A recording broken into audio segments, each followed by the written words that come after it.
Peter Charles here, Hooked Fly Fly Fishing, and welcome to my video on efficient spey casting, watching your anchor. Now, if there's one thing that you can take from this entire series and improve your casting, it's this: watch your anchor. Look at it. See where it goes.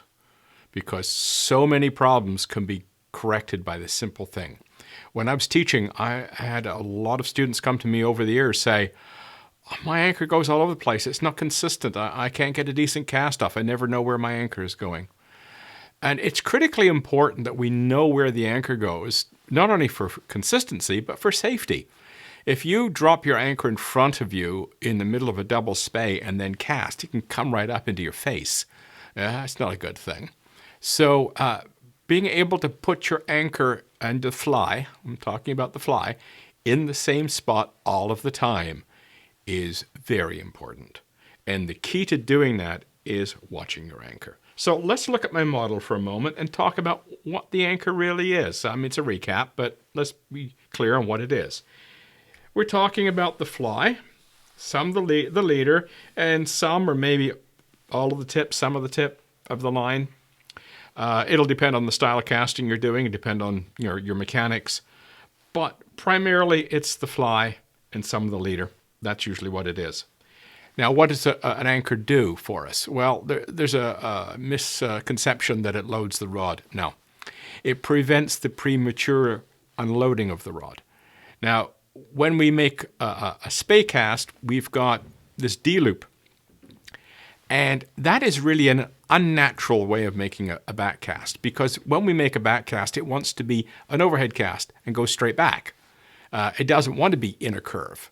And when you blow your anchor, that's exactly what's happening. Your D-loop is trying to turn into a straight line in a back cast. It tries to turn itself into an overhead cast with a blown anchor. So the key for having an anchor is for us to be able to maintain that curve in the D-loop. Because without an anchor, you can't maintain the curve. So that's the fundamental purpose of an anchor, to prevent the premature unloading of the D-loop and turning it into an overhead cast. So we've got to plant it, and we've got to plant it consistently. So I've got some video here. We're going to look at how I keep consistent when I'm planting my anchor. And I'll mention, we're going to do another video on anchor placement, like where to put it. But generally speaking, it's 30 to 45 degrees off of my casting shoulder, roughly a rod length away from me. That's best compromise between efficiency and safety, not sticking the hook in you. Okay, let's get going. So in this one, this is just full speed. I've planted my anchor, and you notice my body movements. We'll stop it there for a second. Notice my body movements. My head turned, my shoulders turned. You'd be surprised how just watching your anchor improves your casting to no end just because you've done that. So I start off, I point my lead foot at the target because I don't want to be looking at the target. That's the worst thing you can do. I see people casting all day like this, and they're locked in on the target, and they're casting away, and their shoulders never move, their head never moves, and they're just casting like mad. Anchors going all over the place, D-loops going all over the place, and they're still thrashing away. And it's that target fixation that causes the problem. They've got to watch that target because it might run away. I mean, the target's not going anywhere. This is not trout fishing. You're not trying to sit there and put a fly a couple of feet above a rising trout. This is not that game. Now, when I'm trout fishing, I'm target fixated as well. But spey casting? No. We're casting over there. You don't need to be watching it. So first thing I do is I point my lead toe, at the target. Because what happens is when I come around and do my back cast and my forward cast, I'll automatically line up on my lead toe. You don't have to think about it. It's automatic. In our human physiology, you want to go where your lead toe is pointed. As I say, no need to think about it. It just happens. So point your lead foot at the target. That's number one. Now you don't have to look at the target anymore. Now, when I go to pick up my line, I'm looking down the line, not at the target. I want to see that line come off the water. I want to see it come off straight. I don't want to have any bends in it. If there's a bend in that line, I have to wait for the current to straighten it. So you sight down the line right down to the fly to make sure everything's straight, everything's ready to go. Now I'll pick it up from here. I'll begin my sweep, and you notice my head is coming around. I'm watching, and I'm tracking, depending on what I can see. If I can see the fly, I'll track the fly. If I can't see the fly, I'll track the end of the fly line. But I'm tracking it through the air, so I'm watching it come back. You notice my shoulders are already turning? My hips are turning.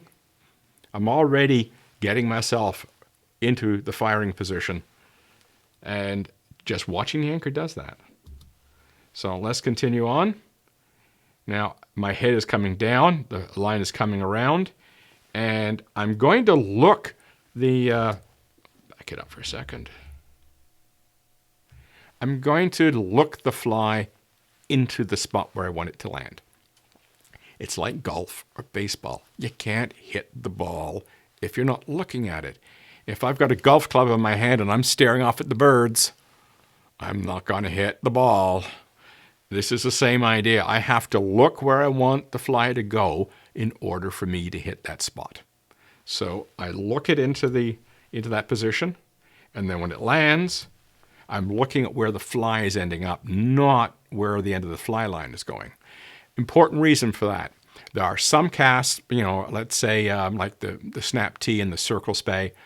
You really have to know where the fly is, because if you're fishing in fast current, you could put your fly way upstream, and when you go to cast, your fly is in front of you or behind you.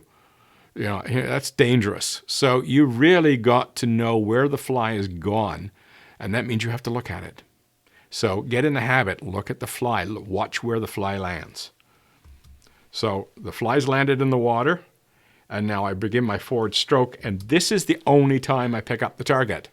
As I'm making my forward stroke, my head comes around and I've picked up the target. Now I'm ready to fire. And up to that point, I don't need to look at the target, so I don't.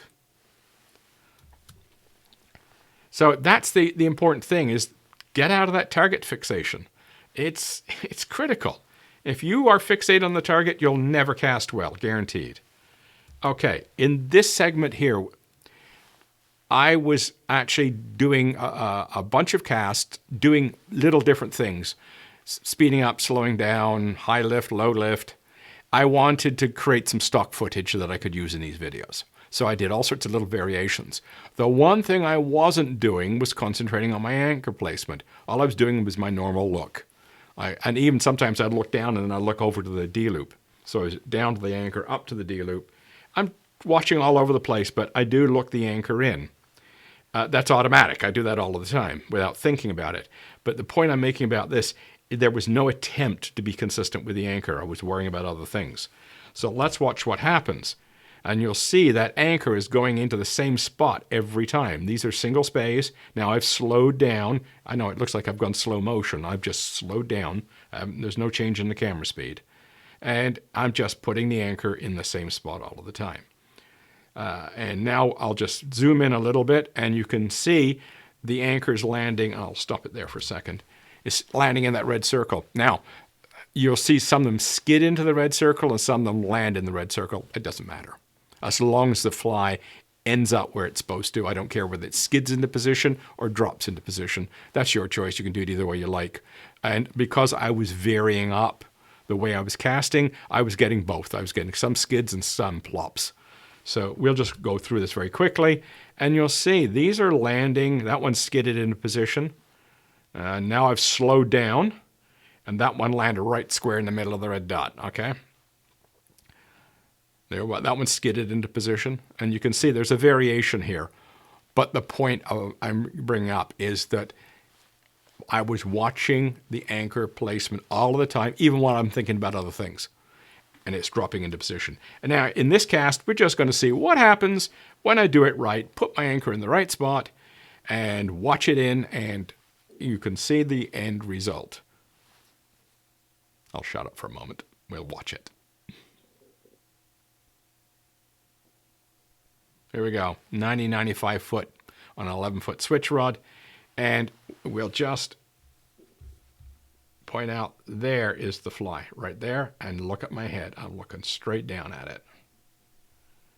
And that's the benefit of watching your anchor, is you get casts like that, because you know where your fly is, it's consistent, it's going in the same spot every time. And in the next video, we'll talk about exactly where you should be putting it. We'll get into that into some detail. The other thing I want to say is when you start watching your anchor, a whole bunch of other things will magically improve. And you'll go, how did that happen? Why are my casts going like rockets all of a sudden? And it's because you've started to watch your anchor and you've got that your head off the center line. You're no longer fixated on the target. Your head is turning. Your upper body's turning. Your shoulders are moving back. There's a lot of good things happening, and we'll talk about that later in another video, about all the good things that flow from getting that body moving instead of just being locked like this and casting in front of you the whole day, and nothing ever moves except your arms. So if you take one thing from this series of videos, and one thing only, watch your anchor. Cheers.